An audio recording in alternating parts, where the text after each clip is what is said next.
Hello, everybody, and welcome back to Out of the Park 23 as the Minnesota Twins. And this is going to be our off-season planning episode. You'll note this is literally the same day as we recorded the end of our last one on, because what we're planning on doing here is we're going to talk about some of our arbitration decisions, and then we'll sim up a little bit until after arbitration to free agency, and then kind of really dive into the big plan after we do that. So first of all, with arbitration, we've got a couple of decisions to make. I have decided I'm not going to bring back Nola or Robles. Nola we are going to give the qualifying offer to, as he still wants this contract that I'm not interested in paying. You'll notice, that would drop me almost all of my money. No thank you. Robles was good for us last year. I can't complain about that, about the production, but I have a lot of young outfielders that I want to give run, so Robles is out of the picture. Joey Gallo has already gotten a qualifying offer, will not be returning for the same reason as Robles.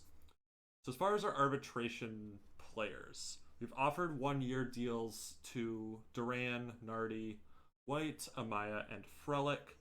Duran I tried to do a longer term extension for. He was not super interested in that. So we'll bring him back for the 1 year and see what happens after that. Rozek is going to get non-tendered. Nobody was interested in trading for him, so that's just a non-tender. Move on. Jonathan Aranda, we got a little bit of interest.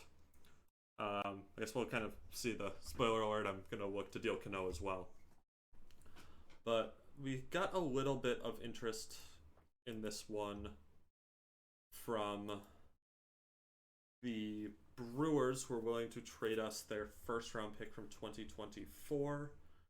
This guy, Theo Gillen, who I think is misused as a shortstop. I think this is a third baseman who's probably fairly decent there. So I think that giving him some run at third, he play an A ball? Probably not. Probably want to give him run in rookie ball still, which is a little unfortunate for that. But we have this deal out because I don't have a place for Aranda anymore. So even though Levine is strongly against it, I would rather do a deal like that. And then Cano, I have this deal out with Texas, where we can look at the couple of guys.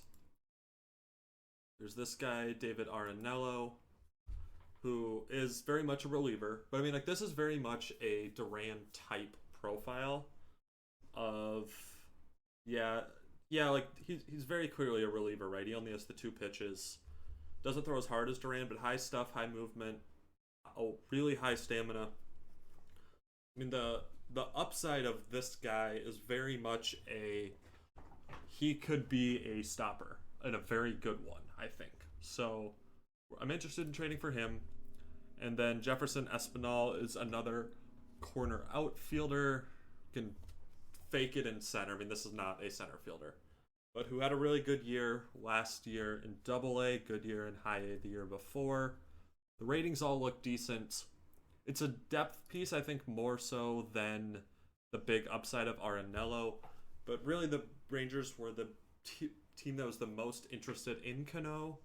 And while I think that there's still a little bit of good time left on Cano, I don't know.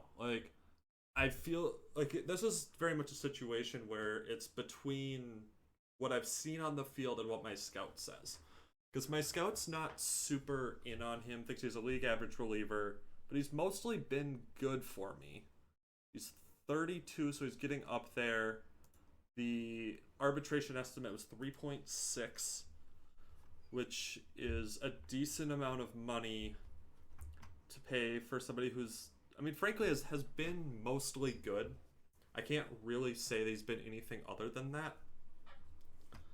But I don't know. Maybe I'm making a mistake here. But I mean, he also wants starting rotation even at 35 stamina, which is absurd.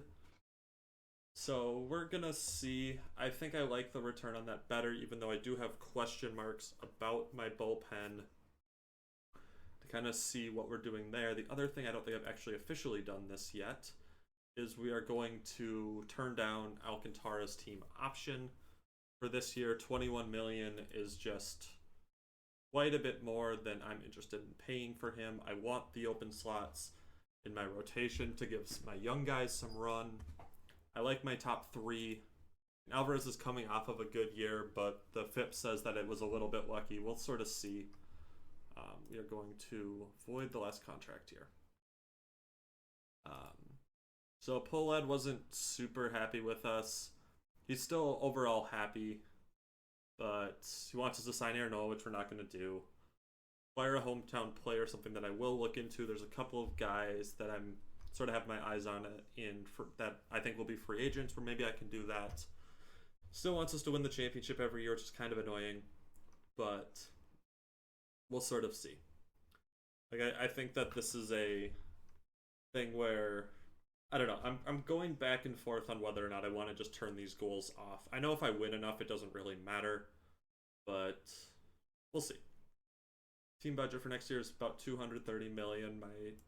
We're looking at right now about okay, so we're at 177 now that we've turned down the Alcantara option. So we've got a decent amount of room to make some things happen. And as far as like needs, there's not really a ton other than I'll probably look to bring in a high-end relief arm. Is I think something I'm interested in doing. So I mean, I've got guys that I want to give shots that are in AAA as well. So we'll sort of see what ends up happening. I'd like to give Ortiz some shots. I'd like to give Bryce Osmond, my 2022 draft pick, a shot. So we'll kind of see what all we end up going with there. The other thing to note is Mario Atrian, who I think we did look at him a little bit, but is just an absolute stud. And he's going to start the year, I think, as my DH, because if we go back to him real quick, not really a great corner outfielder, but definitely can play there if there's an injury or anything like that. But I think mostly he'll DH. And yeah, so with Frelick sticking around, that means that it's more likely that I'll have Rodriguez as kind of a fourth outfielder type. And yeah, that's sort of what we're looking at. Wallner's probably going to get DFA'd because I got no interest from people in trading him. Maybe I should try looping him in with like a Cano to see if there's maybe some better stuff that we can get. But yeah, I will be back with you guys in a bit once the free agency has officially opened up. We see what space we have on our 40 man at that point. We'll talk about any trades we do make, and I will see you shortly. And we are now back after arbitration is done. Free agency filings have happened. There were a couple of transactions that have occurred. First thing to talk about is we no longer have an assistant GM, and I do not plan on filling this. I don't think it's super necessary, but Thad Levine moved on to become the general manager of the Houston Astros, where he basically said that he wanted either more money or a promotion or something like that, and I was basically just like, okay, you can go. I'm not super worried about having one of those. That should all be fine. The other transaction that occurred was we were able to move Jonathan Aranda. We had to add, let's see if we can find this. Yeah, here we are. We added this nothing piece to Seattle for this guy, Ty Evans, who's coming off of a very good 2026. And honestly, his 2025 was pretty good as well. 23 still has another year before Rule 5 eligible. Looks like a solid corner outfielder, right-handed hitting, which is generally rarer. Just another depth piece. Whether or not he actually sees the field for the Twins, I don't know. But there's definitely a chance that he does, and he was by far the best piece I could get with not doing a ton else in the trade. We did end up signing Cano. We couldn't really find much as far as trades with him. So he is going to stick around at least for now. I have a couple of things I'm sort of looking into, but he is, at the very least for right now, still a member of the team, and we'll sort of see where that goes. So next up, let's talk awards real quick. Yeah, you can see a lot of this stuff of me trying to trade Aranda and Cano.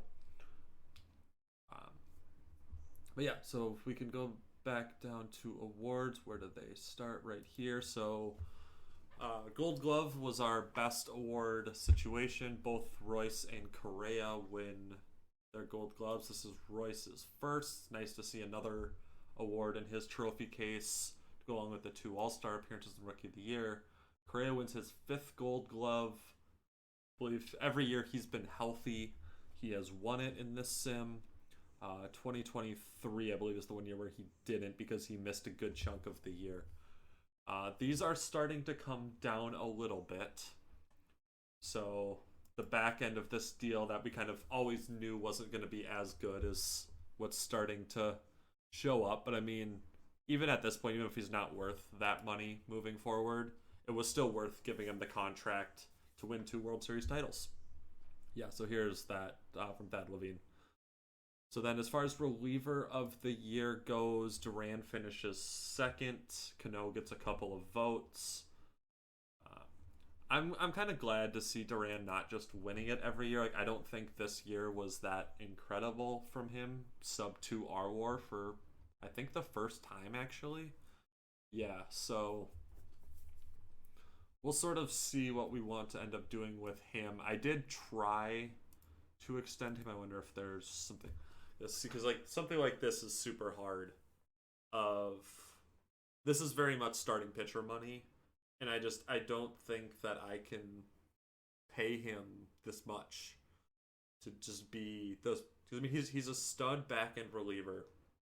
I really would love to have him play his entire career with the Twins. See if, putting him in this role, if he can make it to the Hall of Fame eventually. Something like that, but this is going to be a very big decision for us at the end of the year. And that'll definitely impact our bullpen quite a bit. But yeah, Silver Slugger was nothing for us. I was a little surprised Miranda didn't get the 3rd base one. But I mean, you can see a lot of Toronto Blue Jays in here. A couple of Colorado Rockies as well. Alvarez gets 1 vote for Rookie of the Year. I believe that was me, honestly. But I think that the year that he had deserves the recognition because he was almost a 3 R-War player. I mean, the 3.5 year, 850 innings. I mean, that's really, really good as far as rookies go. Yeah, like, this guy deserved it. Tucker Bivin also had really good year. But, like... honestly, this year's it's half the season. Drew Romo's just a defensive guy. And Busan, it's half the year for him as well. So I didn't feel terrible about voting for Alvarez just to get him the 1 vote. But I think Gonzalez is a pretty worthy winner here. Cy Young, Alcantara, and Marquez both got a couple of votes. Alcantara, you can see, is a free agent. We did not choose to take up that $21 million offer. MVP, a couple of votes here as well. Buxton, Correa, Lewis all had very good years. Bo Bichette, unanimous MVP, and totally fine with that. He had an incredible season, and it's kind of fun to see it not be, either of these 3 guys. And so Luis Garcia is a free agent. Remember that we had talked about making a trade for him at the beginning of the year last year. And I'm glad that I didn't end up doing it because I just don't see myself making this type of contract while Correa is still under contract. Because that would be putting me at... So I have roughly 230-ish million available for salaries for the year. and that would be almost a full-on third of it to Correa and Garcia. And while, truth be told, if I could choose to only have one of them, I would rather have Garcia at 6 years younger, pretty much. Could play him at second, could play Royce at short, and I would be totally happy with that. But that's not the situation we're in. This contract's not movable, nor do I super want to move it. So that's where we are there. So as far with awards. So then looking forward for the team, where we are right now is these first three are pretty locked in to being starters. Alvarez is almost a lock, I think, because there's not really a big guns couple of starters out there that I would be looking to replace multiple people. And then as far as that fifth spot goes, there's definitely a bunch of options. Austin Love will probably get the first shot at it. A lot of these guys are potential options as well. Hedrick had the one good outing for us last year before he got hurt, but the ratings have tanked. So that's definitely a question. Klassen, I think, will probably get some shots. Barland, maybe even as well, depending on injuries.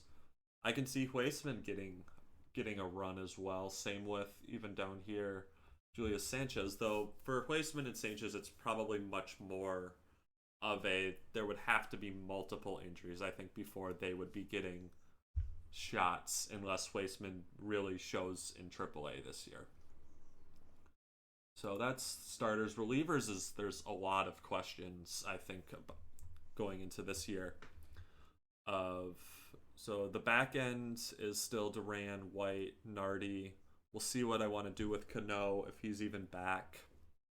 Nunez wasn't great last year, but a 426 BABIP makes me kind of go that maybe this is closer to what I should actually be thinking about here.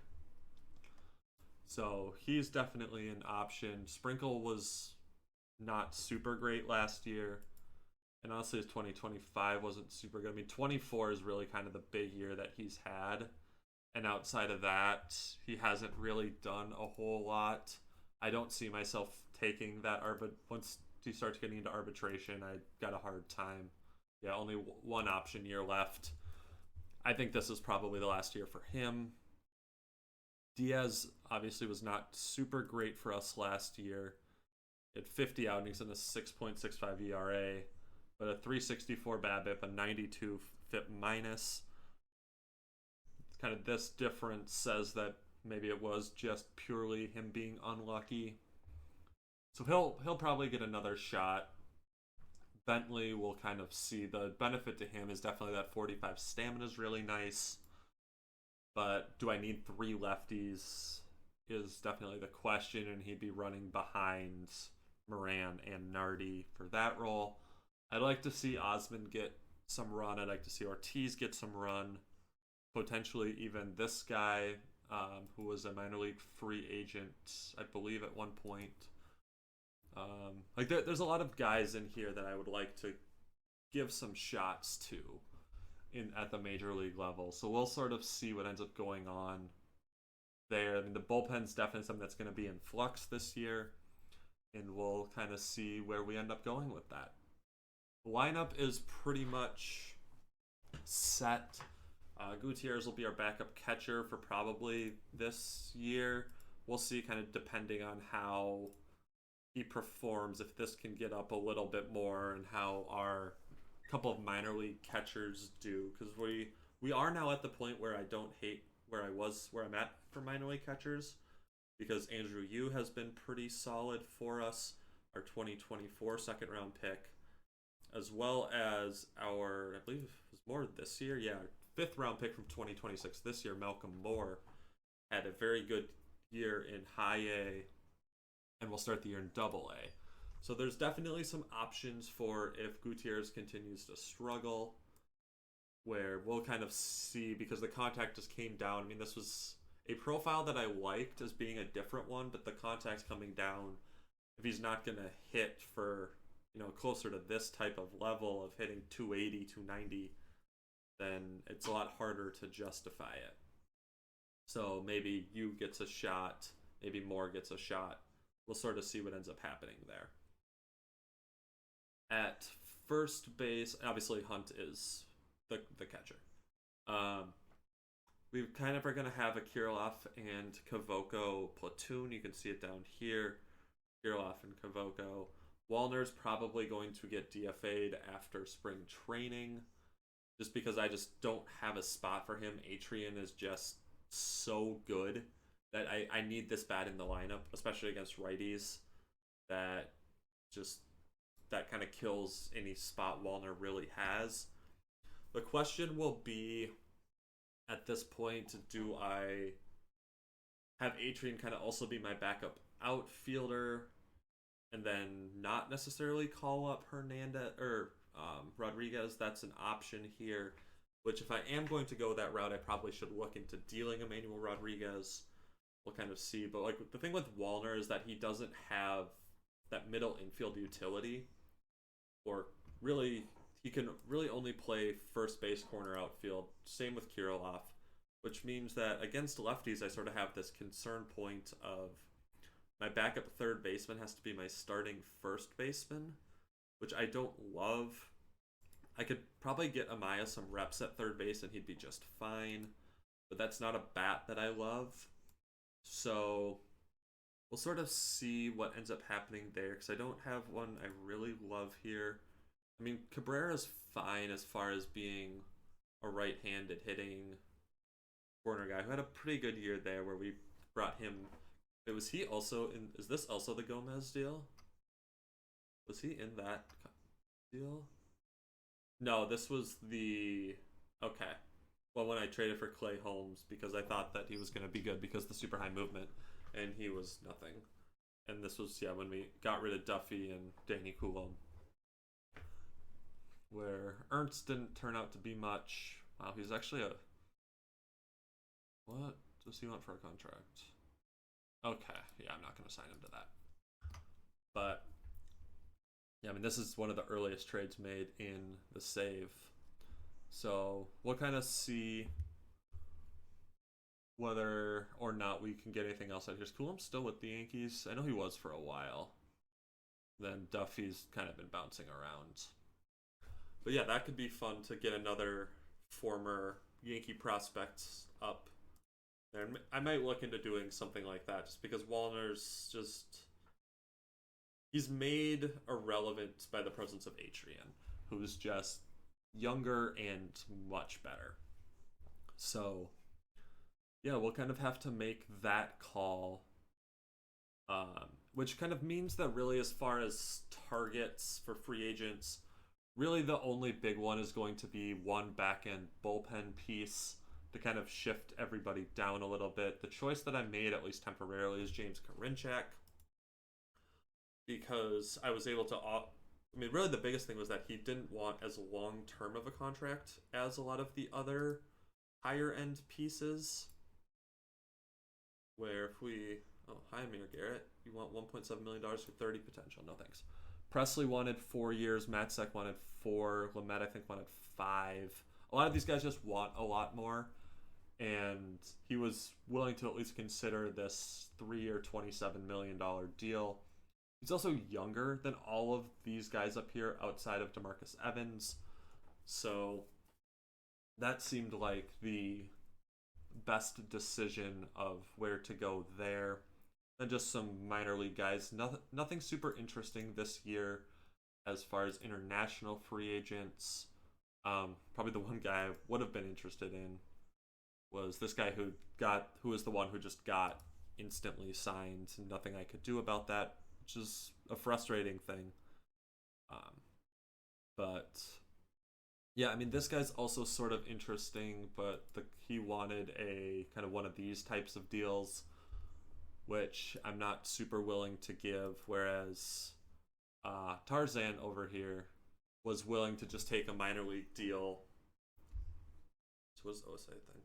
Yeah. And I mean, he looks like a legit, at least defensive corner outfielder, where if the bat can turn around, then that would be a good potential pickup. None of these pitchers are super interesting. You're 30 years old and only a 40. And, I mean, there's this guy as well. But, Yeah, he wants. Okay, so this was actually before that similar type of contract. It was a minor league thing with the major league option. Now that he wants the full on major league contract, I'm not interested in this. Where I think that this type of profile, I don't think works super well out of the bullpen. I think it has to be a starter, and I don't love this pitch mix for starters. The stuff will come down as a starter, so I'm not super in on that. So yeah, that is sort of the off-season plan. Not a ton that we're going to be doing here because I like where we're at prospect-wise. If I can find a way to get rid of this Kirilloff contract, I'm going to do it. Still 4 more years attached to it's going to be hard. There's a world in which he gets DFA'd at some point. I think that's very, very possible where we're just going to have to eat the money because he's going to be eating a slot on the team. Because I think that what's going to end up happening probably as soon as the next year is Miranda's going to get moved to first base for Ayers, because I think third base is going to be his best home, and he looks really, really good as well. So yeah, I'm gonna have to figure out what to do with Kirilloff and hope that he kind of steps it up. So yeah, there's some interesting stuff going on this offseason. Nothing super crazy. I think next year is where we're going to start to see some more interesting stuff. But really, the lineup isn't going to be something that's going to be super interesting for probably 3 or 4 more years. Because if we look at our contracts, Blake Hunt is signed through 2032. Royce Lewis is signed through 2032.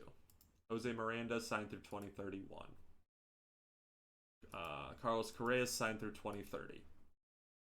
Buxton is through 2028. So realistically, it's going to be some time before the lineup has a ton going on. Pitching is where there's more interesting stuff. Figuring out what these middle relief options are going to look like. Having to make some decisions with Duran. And figuring out where our 4th and 5th starters end up is where some of the interesting questions really are. Because if we go and we look at the pitching side of things, the top starter available in the market is Nathan Eovaldi, which, no, not a wrecked starter who's 36. It's actually probably Aaron Nola, to be honest. He's listed as a reliever here, but he's probably still there. And then it goes to Alcantara. Like, there's just not starters available, so we'll have to make do internally. I think we have some good options for that. So I'm excited to see how this offseason goes and how next year goes. So I hope you guys enjoyed this. I hope you have a good rest of your day, and I will catch you in the next one. Bye.